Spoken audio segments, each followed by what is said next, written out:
Capítulo 17. Finalmente chegamos a Nova York, e já não era sem tempo. Viemos de navio de Rhode Island, e mais uma vez, Edward mostrou-se um marinheiro terrível. Eu disse que isso era, no mínimo, justo, já que ele é absurdamente bom em todas as outras coisas. Ah, lá está ele, me olhando de cara feia. Tem o mau hábito de dizer em voz alta as palavras que estou escrevendo, e ele parece não concordar com a minha descrição. Contudo, não há problemas. Além de ser bom em tudo, ele ainda é uma boa pessoa, que não guarda mágoas. Mas esse olhar de reprovação...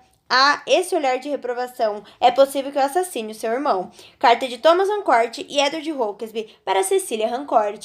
Cecília caminhou atordoada de volta ao Davis Head. Thomas estava morto. Morto. Ela achara que estaria preparada para aquele momento. Com o passar das semanas sem receber nenhuma notícia sobre o irmão, sabia que as chances de que Thomas ainda pudesse ser encontrado com vida eram poucas. Mas, apesar de tudo isso, agora que trazia a prova no bolso, o anel de sinete, ela estava devastada. Não poderia nem sequer visitar o túmulo dele. Edward dissera que o lugar era longe demais de Manhattan, perto demais do General Washington e de suas forças coloniais. Se fosse uma mulher mais corajosa, talvez não deixasse que aquilo a impedisse. Se tivesse o espírito mais livre, talvez batesse o pé, jogasse os cabelos para o lado e insistisse em levar flores à morada final de seu irmão.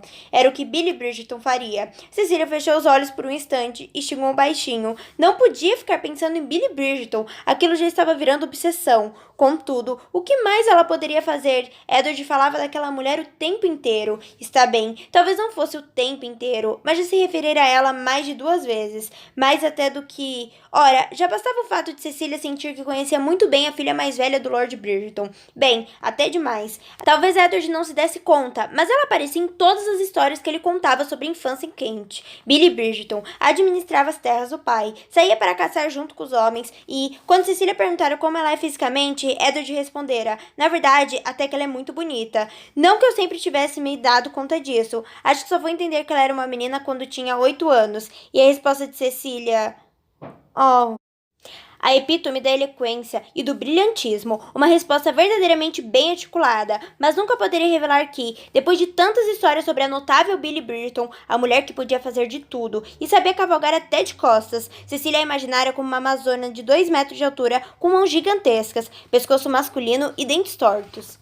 Não que os dentes tortos tivessem alguma ligação com os relatos de Edward, mas Cecília já tinha aceitado havia tempo que uma pequena parte de seu coração era mesquinho e vingativo e que o diabo a carregasse, mas ela queria imaginar que Billy Bridgeton tinha dentes tortos e pronto, e um pescoço masculino. Mas não, Billy Bridgeton era linda, e Billy Bridgeton era forte, e se o irmão de Billy Bridgeton tivesse morrido, ela desbravaria o território inimigo para certificar de que o túmulo dele não fosse uma cova anônima qualquer. Cecília não era assim. Esgotara a pouca coragem que tinha ao embarcar no navio Lady Miranda, deixando a Inglaterra para trás, e se havia uma coisa que aprendera a seu próprio respeito nos meses anteriores, era que ela não era o tipo de mulher que se arriscaria em território inimigo, a não ser que a vida de alguém estivesse em jogo. Só o que lhe restava fazer era... voltar para casa. O lugar dela não era ali, em Nova York, e ela sabia muito bem disso, e também não era ao lado de Edward, assim como o dele não era ao lado dela. Só havia uma coisa que poderia, de fato, unir o destino de ambos. Ela estacou, levando a mão à barriga lisa, na altura do ventre. Ela poderia estar grávida. Era pouco provável, mas ainda assim possível, e de repente tudo pareceu real. Ela sabia que era muito provável que não estivesse grávida, mas parecia que seu coração já reconhecia aquela nova pessoa, uma milagrosa miniatura de Edward, e talvez houvesse também algo dela, mas em sua imaginação o bebê era todo Edward, sem tirar nem pôr, com cabelos negros e olhos tão azuis que rivalizavam o céu.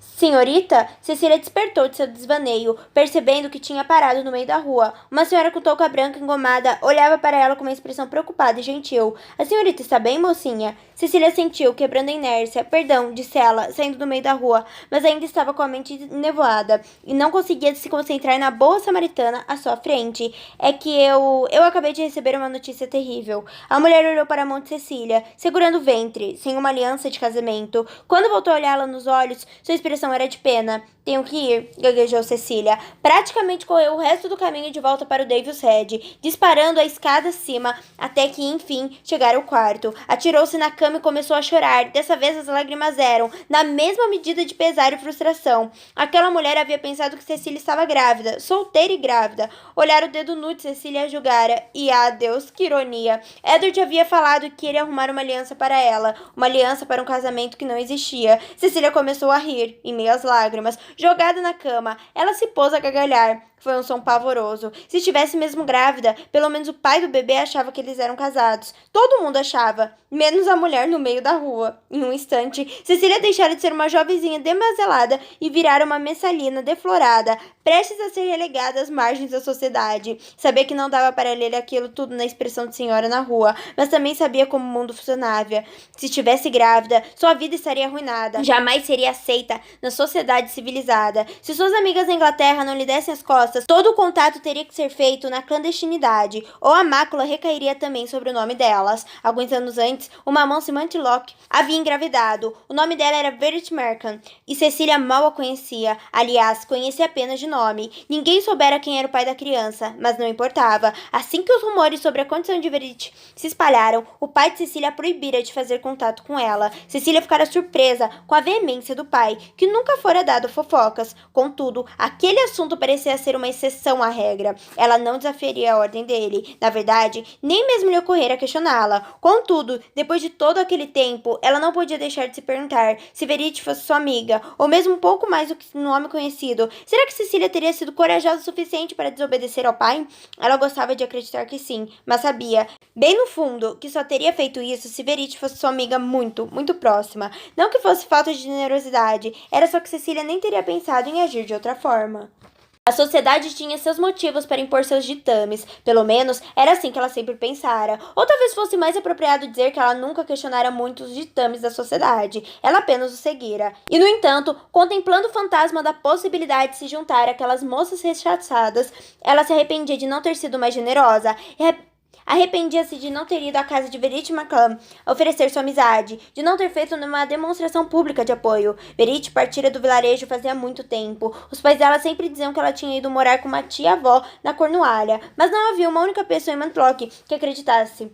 Cecília não fazia a menor ideia do paradeiro da moça, e nem se ela conseguira ficar com a criança. Um soluço irrompeu da garganta de Cecília, tão repentino e violento que ela precisou levar a mão à boca para contê-lo. Se ao menos ela fosse a única pessoa afetada, achava que poderia suportar, mas haveria um bebê na jogada. O bebê dela. Ela não sabia como era ser mãe. Mal sabia como era ter mãe. Mas de uma coisa ela sabia. Caso estivesse a seu alcance, jamais condenaria seu filho a uma vida de bastardia. Já tinha roubado muito de Edward. Sua confiança, seu próprio nome. Roubar-lhe um filho seria demais. Seria o ápice da crueldade. Ele seria um bom pai. Não, ele seria um pai maravilhoso. E amaria ser pai. Se surgisse um bebê...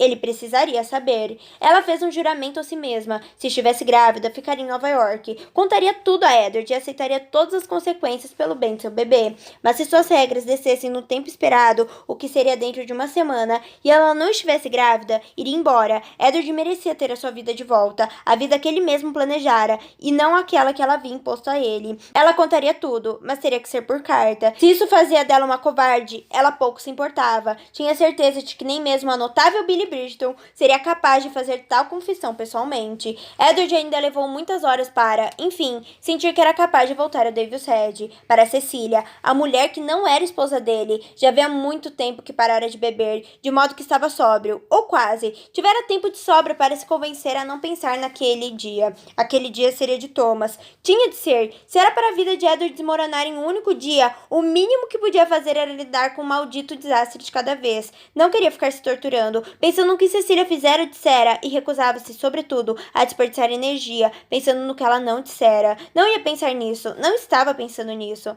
Não mesmo. Queria gritar na cara dela, queria agarrá-la pelos ombros e sacudi-la, queria implorar que lhe desse uma boa explicação. Queria esquecer aquela situação para sempre, queria envolvê-la em um laço eterno, queria parar de pensar naquela desgraça toda, pelo menos naquele dia. Naquele dia, prantearia seu melhor amigo e ajudaria a mulher que não era sua esposa a prantear o irmão, porque ele era assim, e ponto final. Maldição. Chegou ao quarto do número 12. Respirou fundo e pegou a maçaneta. Talvez não fosse conseguir consolar Cecília da maneira que considerava mais apropriada, mas pelo menos daria a ela alguns dias para se recompor antes de confrontá-la sobre a mentira. Ele nunca havia perdido um parente próximo. Embora Thomas fosse um amigo muito querido, eles não eram irmãos. E Edward sabia que sua dor nem se comparava a de Cecília. Podia, contudo imaginar se algo acontecesse a Andrew ou a Mary, ou mesmo a George ou Nicholas, de quem ele não era tão próximo assim. Ele ficaria devastado. Além disso, ele mesmo tinha muito em que pensar. Cecília não iria a lugar nenhum, e fazer escolhas precipitadas era um caminho que só levaria à estupidez.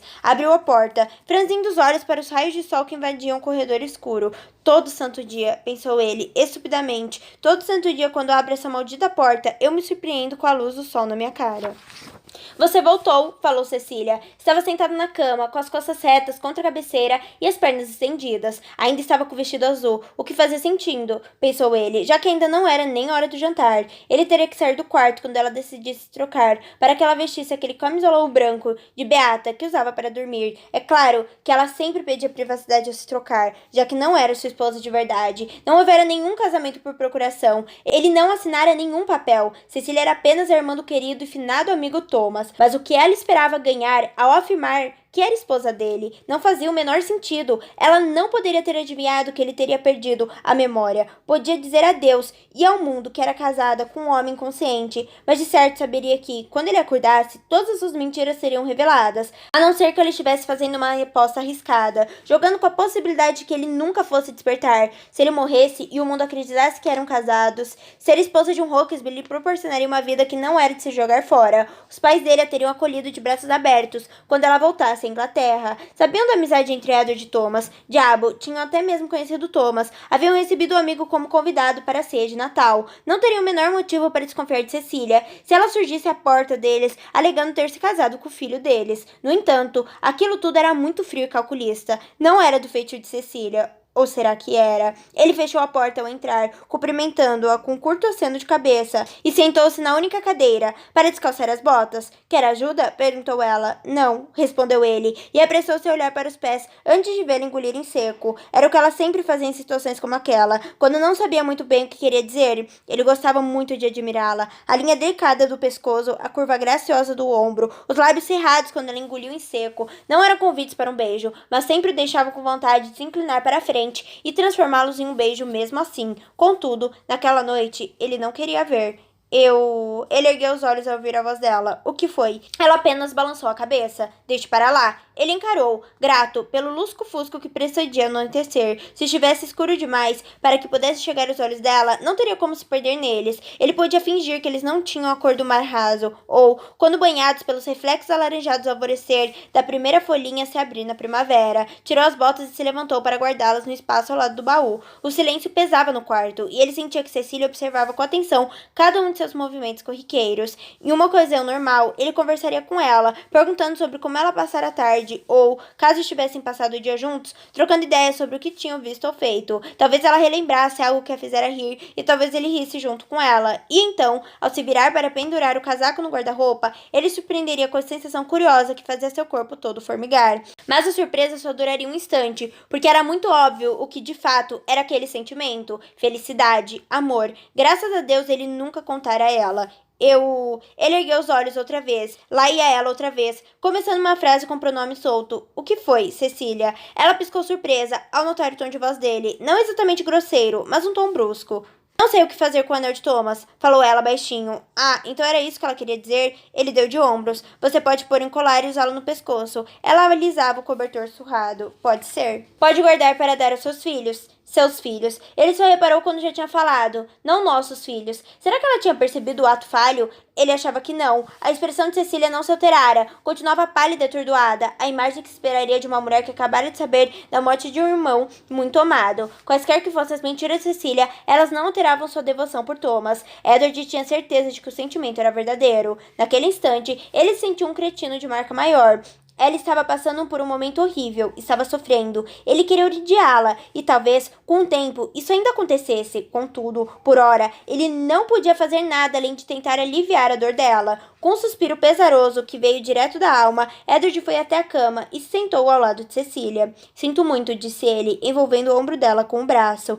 O corpo dela continuou teso. Ela estava rígida de tanto pesar e talvez de confusão também. Ele não estava agindo como marido amoroso e, por Deus, ele tinha sido exatamente assim até a conversa com o Coronel Stubbs naquela mesma manhã. Edward tentou imaginar o que ele faria se a notícia da morte de Thomas não tivesse vindo acompanhada da revelação sobre a mentira de Cecília. O que ele teria feito? Como teria reagido? Teria posto de lado a própria dor? Teria consolado Cecília, acalentado-a. Teria ninado Cecília nos braços até que ela caísse no sono, até que ela já não tivesse mais lágrimas para chorar, e então teria plantado um beijo em sua testa, leve como um sussurro, e acomodado as cobertas por cima de seu corpo. O que eu posso fazer para ajudar? Perguntou, com a voz rouca. Ele teve que dar tudo de si para conseguir pronunciar aquelas palavras. Ao mesmo tempo, não havia nada mais que pudesse dizer. Eu não sei. A voz dela estava abafada, pois seu rosto estava enterrado no ombro dele. Você pode apenas ficar aqui comigo, sentado do meu lado? Ele aqueceu. Isso ele podia fazer. Causaria uma dor bem no fundo de seu coração, mas ele conseguiria lidar com aquilo. Passaram horas daquele jeito. Edward pediu que trouxessem um jantar no quarto, mas nenhum dos dois comeu nada. Ele saiu para que ela pudesse trocar, e ela se virou para a parede para que ele também trocasse de roupa. Era como se aquela única noite tórrida nunca tivesse acontecido. Toda aquela paixão, todo aquele deslumbramento, tudo havia desaparecido. De repente, ele pensou enquanto detestava abrir a porta do quarto e nunca estar preparado para um golpe de luz que atingia seus olhos. Ele foi um idiota, um tremendo idiota. Oi, tudo bem? Esse foi mais um capítulo dessa história maravilhosa. Lembrando que na descrição você encontra o link para estar adquirindo o seu livro com o melhor preço. Não esqueça de curtir, comentar, se inscrever no canal e, claro, compartilhar com alguém que você gosta. Beijão!